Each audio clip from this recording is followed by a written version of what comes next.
warkii ugu weynaa ayaan ku wada daawade waxa waraysigii ugu horeeyay laga qaadayaa Cabdiraxmaan Shirwac oo Siciid Lahore ninkaas oo ah ninkii taqiineen kamid ahaa argagixisada kuwooda ugu weyn waraysigan waxa la filayaa isla markaana waa aad guuxa u jira uu yahay inuu banaanka soo dhigi doono xogo waaweyn oo qarsoona dad badan oo aan la ogeyn inay daacish yihiin ayuu banaanka u soo qufaya durbana waxa bilowda guuxa ku saabsan waraysigan oo bixi doono dad hor leh oo banaanka u soo bixi kara iyo sidoo kale Boosaaso oo maanta gashay marxalad hadal hayna oo ku aadan waraysigan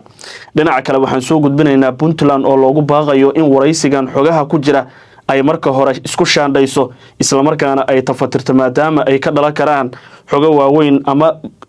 sira waaweyn tusaalo kale hadii uu sii daayo oo waraysigan ay ku sii baxaan macluumaadka dad aan wali la toonsanayn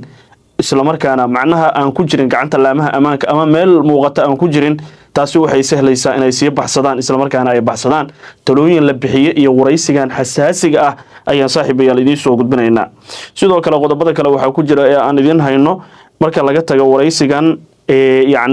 dadkii oo bilaabay inay kala sheekeeyaan beeshaas lama dili karo oo hadii lagu helo dambiyada saf lagama mari karo lama tooga karo sababtoo ah isku dhac beela ayaa bilaabanaya iyo arrimo noocaas durbo waxa bilowday dad raba inay curiyaamiyaan howlgalka isla markaana dadkii ay kala qabiilayaan laakiin xaqiiqadu waxay tahay ninkii argagixiso ah oo argagixiso tiirka ayaana la geynayaa sidii gaalkacyo oo kale looga bartay arrimahaas aan falaqaynayna laakiin daawada adigu aragtidaada maxay tahay Lahore waraysigan hadii la sii daayo xogaha dadka uu soo fataho maxaad ku talinaysaa tiirka laga horaha laga geeyo miyaad leedahay mid kale ayaad isleedahay wariyaha ugu macquulsan ee loo dhiibi karo waraysigan yaad ku tali lahayd inuu noqdo maadaama aan ognahay in waraysigan ka horeeyay oo nin carab ahaa isla markaana xogo badan ay ku gadaanayeen waraysigiisii uu xumaaday oo si aan munaasab ahayn loo sameeyay wariye aan professional ahayna uu waraysigaas qaaday aragtidaada taladaada noo soo gudbi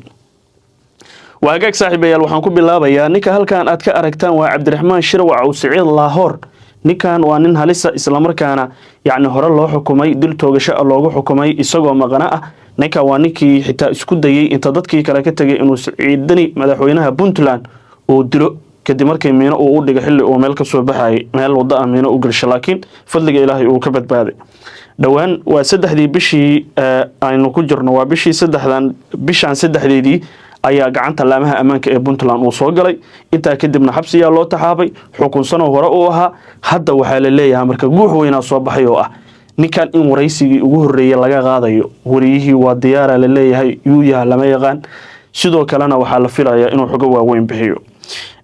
arinta ku saabsan marka ninkan Lahore xoguhu waxay leeyihiin waxa waraysigiisa la rajaynayaa in saacadaha soo socda uu dhaco isla markaana xogo uu banaanka soo dhigo macluumaadka la helo marka waxay tilmaamayaan xogo hor dhaco oo soo baxay in ninkan uu banaanka soo dhiga rag waaweyn isla markaana aan la filayn inay daacish xiriir la leeyihiin ninkan waxa la leeyahay rag waaweyn ayuu banaanka u soo saari doonaa oo beelo waaweyn oo ka dhashay Puntland iyagu kamida marka dadkii markii xogtaas ay soo baxday aragti ahaan si kala socmo oo leh beesha hadii lagu helo waxaan lama tooganayo sababtoo ah waxa ma jirayaan dadkii kale waxay leeyihiin maxan gaalkacyo wiilasheenii ugu dhamaadeen hadii hawshan waxa waay la beelabeelayahay oo qabiilka tunka weyn ee daacish lagu helo xitaa Lahore ka la toogto ay dadka samaha jecel isla markaana argagixisada nacib ay ku talinayaan laakiin waana sida xalka ah sida daraadeed waxa la filayaa in waraysigan uu noqdo mid xasaasiya marka waraysigan durba hadalha inuu ka dhaliyo magaalada Boosaaso iyo qalqal weyn waxaana magaalada Boosaaso ka socota daacayado fara badan balse wax kasta oo ku saabsan waraysigan iyo sidoo kale xogaha Lahore banaanka keeno waxa la arkayaa inay noqon doonaan wax weyn oo si weyn loo wada sugayo hab filan ama hadii qof aadan ka filayn waa daacish lagu dhaho ha fili weyn sababtoo ah bini aadan wax kasta ka suurtoobo sidoo kale xogaha aan helna waxa ay tilmaamayaan in lagu celi doono waraysi hore looga qaada ninkii Yamaniga ahaa ee lagu magacaabayay Mudahar Hamud al-Subayri waxaana qorshuhu yahay in waraysigiisii dib loogu celiyo maadaama kii hore uu halaabay xitaa Puntland TV laga saaro muuqaalkaas markii uu soo baxay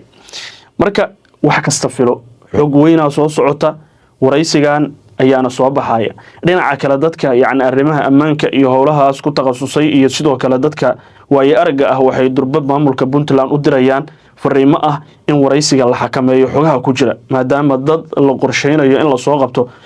haddii banaanka loo soo saaro isla markaana ay daawadaan in iyagii la fashilay ay yacni baxsan karaan sidaa daraadeed Lahore si hoos ah loo waraysto xogaha looga dhuuxo wuxuu ka shifanaha la soo qabto wixii la qaban karo kadib markaas ama asiga hala toogto ama waraysigiisa hala sii daayo laakiin waxa la leeyahay inta xogahan dadka yacni saameynta ku leh xalkooda meel lagu tiirinayo yaan waraysiga la sii dayn adigu maxaad ku talinaysaa haddii ay dhacdo inay Puntland ku adkaysatay in waraysigan ay sii dayso yaad isleedahay wariyaha ugu haboon يعني كوهبون إنه ورئيسنا قاد عدك كبيري تلبحي تلذا وحبي تريسا سبتو والو داودا تلذا ولا لصعدا ما لي جاريسا مركب حد كنت لينايسا لين عكري waxaa dhacday in yani Puntland sidoo kale maanta gacanta ay ku dhigto xubnihii ugu badnaa ee dakhliga u ururi jira kooxda Daesh taliyaha qaybta booliiska gobolka Bari gaashaan Sare Cabdiqaadir Jaamac Dirir oo ka warbixiyay howlgallada amni ee ka socda gobolkaas ayaa waxa uu sheegay in boosaaso ay ku qabteen xubno badan oo dakhliga u ururi jira yani kooxda Daesh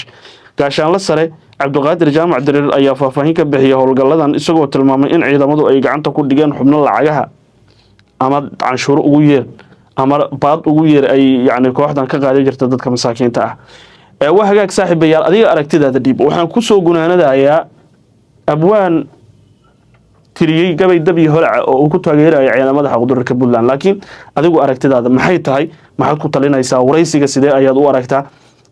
taladaada gudbi muuqaalkana la igsaro meel fogaarsi halkana ku soo biir si aad u hesho xogaha degdega hambal yaan leeyahay madaxweynaha Puntland iyo dhammaan dawladda Puntland iyo ciidamada geesiyaasha ee Puntland geeriyahadayso ee dani baan gooshkan sugaynaa waxaan malaynayaa maanta cid kaga haboon Saciid Cabdullaahi Dani inuu Soomaali hogaamiyo inaan jirin waxa uu marxaantiya saddex qodob Puntland waxa ka dhacday doorasho qof iyo cod ah waan ka jirin Soomaali weyn marka laga reebo Soomaaliland runtii waa geesinimo dhammaan reer Puntland waa guul ay gaareen waxa ku soo duushay argagixiso caalami ah oo Daesh la yiraahdo oo cadow muslimiinta naf iyo maalna aan reebin dal iyo diin iyo dadna ku soo duulay si geesinimo leh ayuu go'aan u qaatay oo ciidamadu u dagaalgeliyay meel wacan dagaalkii uu maraya isaga ayaa nagu hogaaminayay madaxweynaha aad baan ugu hambalyeynaya aad iyo aad baan ugu bogaadinaya qodobka saddexaadna waxa weeye yani wax qabadka buundooyinka uu dhisay wadooyinka uu dhisay horumarka ballaaran ee Puntland uu ku soo kordhiyay runtii waa mid aan wali madaxda Soomaaliyeed aan wali ku hindisin saddexdaas qodob marka aad ka eegto waxaan aaminsanahay Saciid Cabdullaahi Dani inuu yahay madaxweynaha maanta xoreyn kara Soomaali oo dhan madaxweynaha xoreyn kara inuu yahay baan aaminsanahay way argagixis caalami ay Puntland la dagaalamasa ciidamada Puntland waa ciidamada difaaci kara Soomaali oo dhan waayo waa maamulka kaliya argagixiso ku soo duushay wali aan ka adkaan